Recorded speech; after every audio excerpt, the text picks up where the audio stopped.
चलो आधुनिक आवत पुस्तक में आज આપણે છેલ્લો વિભાગ એફ વિભાગ એટલે કે આંતર સંક્રાંતિ તત્વો છે એના વિશે ભણવાનું છે. બરોબર. તો આંતર સંક્રાંતિ તત્વો છે એફ વિભાગમાં બે શ્રેણી આવે. એક આ લેન્થેનાઇડ શ્રેણી, બરોબર, એમાં આ લેન્થેનમ પછીના આ સીરિયમ થી એટલે કે 58 થી આ લ્યુટેશિયમ એટલે કે 71 સુધીના 14 તત્વોનો સમાવેશ થાય. અને બીજી છે આ એક્ટિનિયમ શ્રેણી, એક્ટિનોઇડ્સ કહેવાય, બરોબર. તેમાં પણ 14 તત્વો, પણ એમાં એક્ટિનિયમ છે એનો સમાવેશ ન થાય. આ થોરિયમ થી લોરેન્સિયમ સુધીના 14 તત્વો છે એનો સમાવેશ થાય. તો લેન્થેનોઇડ્સ ને બહુ જ મળતો આવે છે, તેથી એને લેન્થેનોઇડ્સ ની દરેક ચર્ચામાં લેન્થેનમ ને સમાવવામાં આવ્યો છે, બરોબર. આના ગુણધર્મો આના જેવા મળતા આવે એટલે એને ખાલી સમાવ્યો, બાકી શ્રેણીમાં લેન્થેનમ નો સમાવેશ થતો નથી. એવી જ રીતના આ એક્ટિનોઇડ્સ ની અંદર એક્ટિનિયમ છે ને મળતા ગુણધર્મો છે એટલે એને સમાવેશ કરવામાં, બાકી શ્રેણીમાં નથી આવતું. સમજાણું? રેડી? તો લેન્થેનોઇડ દરેક ચર્ચામાં લેન્થેનમ સમાવવામાં આવશે. અને લેન્થેનોઇડ છે એને સામાન્ય સંજ્ઞા છે એ આપણે આવી રીતના LN, લેન્થેનોઇડ ને સામાન્ય રીતે આપણે LN થી બતાવશું. સમજાણું? આવી જ રીતે એક્ટિનોઇડ્સ ની ચર્ચામાં આ શ્રેણીના 14 તત્વો ઉપરાંત એક્ટિનિયમ પણ આપણે સમાવવામાં આવશે, ઘણી એને સભ્યો નથી. કોઈ પણ શ્રેણીના સંક્રાંતિ તત્વોની સરખામણીમાં લેન્થેનોઇડ્સ એકબીજા સાથે વધુ નજીકની સમાનતા દર્શાવે છે. સંક્રાંત તત્વો કરતા પણ આ જે લેન્થેનાઇડ તત્વો છે એના ગુણધર્મોમાં સમાનતા બહુ જાજી છે. આ તત્વો માત્ર એક જ ઓક્સિડેશન અવસ્થા ધરાવે છે અને તેમનું રાસાયણિક વિજ્ઞાન આ સમાન ગુણધર્મવાળા તત્વોના કદ અને કેન્દ્રીય વીજભાર તથા અલ્પ ફેરફારની શ્રેણીમાં થતી અસરની સમીક્ષા કરવાની ઉત્તમ તક પૂરી પાડે છે. તો આ જે લેન્થેનાઇડ તત્વો છે એ એક જ ઓક્સિડેશન, ઓલામાં જેમ સંક્રાંત તત્વમાં એક કરતા વધુ ઓક્સિડેશન અવસ્થા ધરાવે છે, ત્યારે આમાં એક જ ટાઈપની ઓક્સિડેશન અવસ્થા ધરાવે છે. તો સમાન ગુણધર્મવાળા તત્વો છે એના કદ અને કેન્દ્રીય વીજભાર અને અલ્પ ફેરફારથી શ્રેણીની અસરની સમીક્ષા આપણે એની આધારે ચર્ચા કરશું. બીજી તરફ ઓક્ટિનાઇડ્સ રસાયણ ઘણું વધારે જટિલ છે અને જટિલતાનું કારણ જ છે કે તત્વોની ઓક્સિડેશન અવસ્થાનો વિસ્તૃત વિસ્તાર, અને બીજું કારણ આ બધા તત્વો છે એ રેડિયો સક્રિય તત્વો છે. આ જે વાત કરીએ આ થોરિયમ કે આ બધા રેડિયો સક્રિય તત્વો છે. સમજાણું? જે આ તત્વોના અભ્યાસમાં વિશેષ મુશ્કેલી ઉભી કરે છે. તો આપણે અહીંયા બે શ્રેણીનો અલગ રીતે અભ્યાસ કરશું. પહેલા આપણે લેન્થેનોઇડ નો અભ્યાસ કરશું. તો લેન્થેનમ એટલે કે આ અને પછીના આ 14 તત્વો સીરિયમ થી લ્યુટેશિયમ, બરોબર. આપણે કીધું એ પ્રમાણે કે લેન્થેનોઇડ ને આપણે LN થી બતાવશું. તો આપણે સંજ્ઞા, પરમાણુ ક્રમાંક, કેટલીક એની આયની અવસ્થાઓની, ઇલેક્ટ્રોન રચના, પરમાણુ આયની ત્રિજ્યા, એના આખો પુસ્તક આપણને આપેલું જ છે, બરોબર. તો પુસ્તક 8.9 માં તમે જોઈ શકો છો, બધી વસ્તુ આપણને આપેલી છે. તો પુસ્તક 8.9 માં પરમાણુ ક્રમાંક છે, નામ છે, સંજ્ઞા છે, ઇલેક્ટ્રોન રચના છે, બરોબર, ત્રિજ્યા આપણને આપેલી છે, બધી વસ્તુ આપણને આપેલી છે. તો આપણે એની ચર્ચા કરીએ. તો પહેલા આપણે લેન્થેનમ તત્વો છે એની ઇલેક્ટ્રોન રચનાની ચર્ચા કરવાની છે, બરોબર.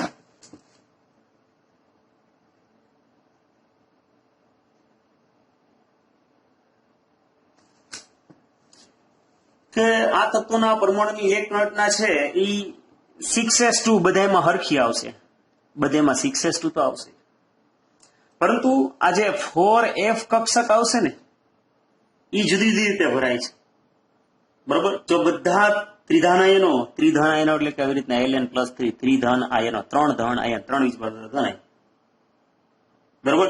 ઇલેક્ટ્રોન રચનામાં 4f, આ જે 4fn જે n તરીકે 1 થી 14 સુધીમાં હોય, બરોબર. તો આપણે પેલા આ બધા તત્વો છે એની નામ ને ઇલેક્ટ્રોન નામ બધું લખી નાખીએ, બરોબર.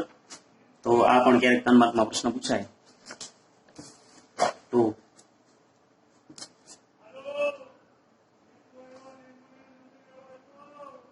નામ,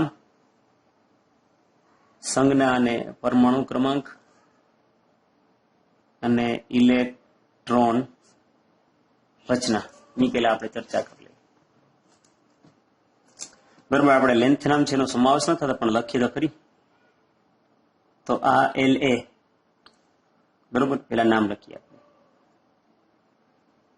તો લેન્થેનમ, સંજ્ઞા LA અને પરમાણુ ક્રમાંક 57, બરોબર. 57 એટલે ઇલેક્ટ્રોન લખીએ આપણે તો આ ઝેનોન કોર એટલે 54 થયા, બરોબર. આ 6s2 એટલે 54 ને 2 56 થયા, અને આ 5d1 એટલે કે આમાં જે 4f છે એ કેવો છે તો કે 0 છે, 4f માં ઇલેક્ટ્રોન આવ્યો નથી, બરોબર. નેક્સ્ટ હવે આપણી સિરીઝ છે ચાલુ થાય છે, લેન્થનામ સિરીઝ. તો પેલું તત્વ છે સીરિયમ. કયું તત્વ છે? સીરિયમ, બરાબર. તો સીરિયમ છે એની સંજ્ઞા છે Ce, પરમાણુ ક્રમાંક 58, આપણું પેલું તત્વ. અને તમે જોઈ શકો છો એની ઇલેક્ટ્રોન રચનામાં ઝેનોન કોર આ 6s2 એટલે આ 54 ને 2 શું થઈ ગયા 56, આ 5d1 એટલે શું થઈ ગયા 57, અને 58મો ઇલેક્ટ્રોન એટલે કે પહેલો ઇલેક્ટ્રોન f માં આવ્યો 4f1 એટલે તે f વિભાગની શ્રેણી કહેવાય, બરોબર. તો આ થઈ ગયું સીરિયમ. નેક્સ્ટ એના પછીનું નામ છે પ્રિસિયોડિમિયમ.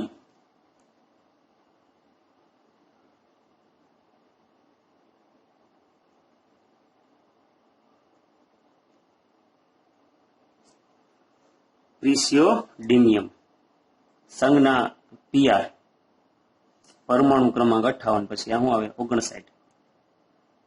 ઝેનોન કોર આપણે કીધું પ્રમાણે બધા એમાં 6s2 તો આવશે, 54 ને 2 56 તો થઈ જ ગયા. પ્રિસિયોડિમિયમમાં સીધી આવશે 4f3, આ ડી વાળો ઇલેક્ટ્રોન પણ આમાં આવી જાય એટલે 1 ને 2 તો થઈ અને ત્રીજો એક પરમાણુ ક્રમાંક હોય તો ત્રીજો આમાં આવી ગયો. હવે કક્ષકમાં ધીમે ધીમે એક એક વધારતા જવાના છે. નેક્સ્ટ એના પછીનું છે નિયોડિમિયમ.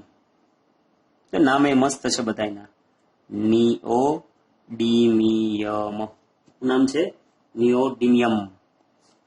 તો એની સંજ્ઞા છે Nd, બરોબર. પરમાણુ ક્રમાંક છે 60. તો જો ઇલેક્ટ્રોનના ઝેનોન કોર 4f4 અને આ 6s2 તો એમને જેમ છે એમ જ આવશે, બરોબર. નેક્સ્ટ એના પછીનું છે પ્રોમિથિયમ.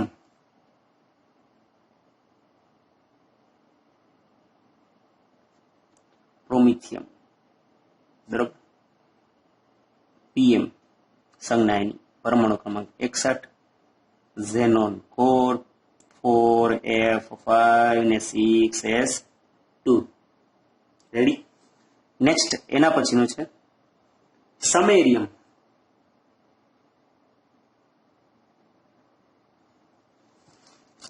સમેરિયમ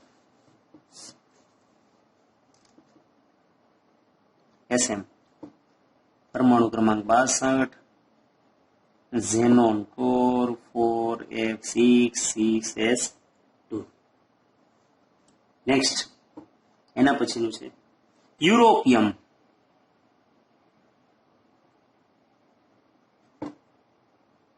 EU,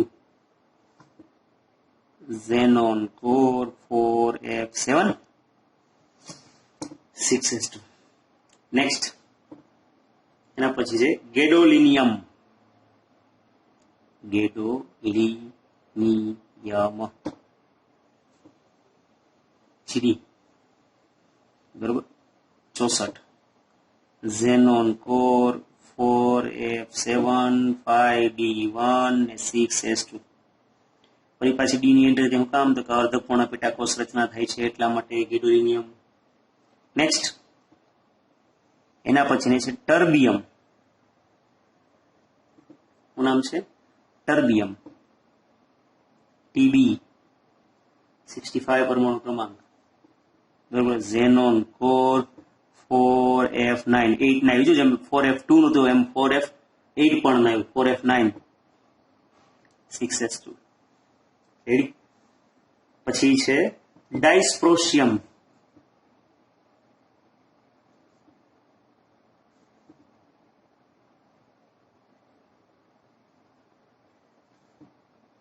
dy, પરમાણુ ક્રમાંક 66, xenon core 4f10 6s2.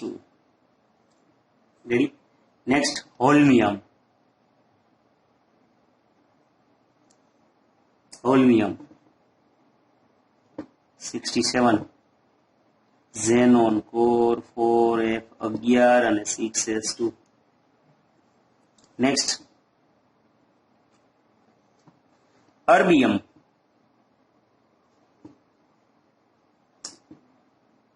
ER68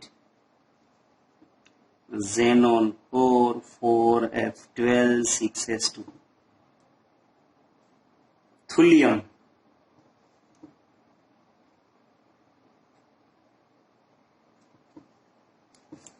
TM69 xenon core 4f13 6s2 તો કોમન જ છે. Next યટરબિયમ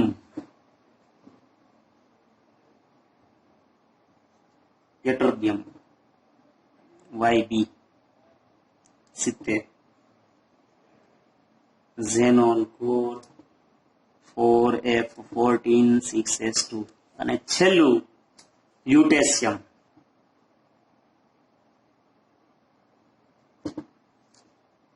Lu71 xenon core 4f14 5d1 6s2. સમજાણું? તો આમ ડી ની એન્ટ્રી છે એ પેલા તત્વમાં વચલું એક્ઝેક્ટલું હાથ આવે એમાં 2 અને છેલ્લે 3 જગ્યાએ થશે. તો આમ આ જે છે 14 તત્વો લેન્થેનો તો ગણવા ન થતો, તો સીરિયમ થી લ્યુટેન સુધીના 14 તત્વો છે એને લેન્થેનોઇડ શ્રેણી કહેવાય. બરોબર. આ આખી શ્રેણીને નામ યાદ રાખવા માટેને આપણે એક ટેકનિક બનાવી છે. ટૂંકમાં એક વાર્તા કરવાની છે કે લે સીરીએ પ્રિન્સને પ્રોમિસ કર્યું કે હું લે એટલે હું તો કે લેન્થેનમ, સીરી એટલે હું તો કે સીરિયમ, બરોબર. પ્રિન્સનો પ્રી એટલે હું પ્રિસોડિનિયમ, પ્રિન્સને એટલે ને ઉપરથી યાદ રાખવાનું નિયોડિમિયમ, પ્રોમિથિયમ ઉપરથી આ પ્રોમિસ, બરોબર. પ્રોમિથિયમ એટલે આ પ્રીમેસ, પ્રોમિસ કર્યું કે, બરોબર. આ સ ઉપરથી સમ્મેરિયમ. તો લે સીરીએ પ્રિન્સને પ્રોમિસ કર્યું કે શું કર્યું કે યુરોપમાં ગેડો, ટબ અને ડીશ લઈ દઈશ. તો હું પ્રોમિસ કર્યું કે યુરોપમાં એટલે યુરોપિયમ, ગેડો એટલે આ ગેડોલિનિયમ, ટર્બિયમ ઉપરથી આ ટીબી, ડીશ એટલે કે ડાયસ્પ્રોસિયમ લઈ જઈશ. અને છે ને યુરોપમાં ગેડો, ટબ અને ડાઇસ લઈ જઈશ, બરોબર. અને હોળી રમવા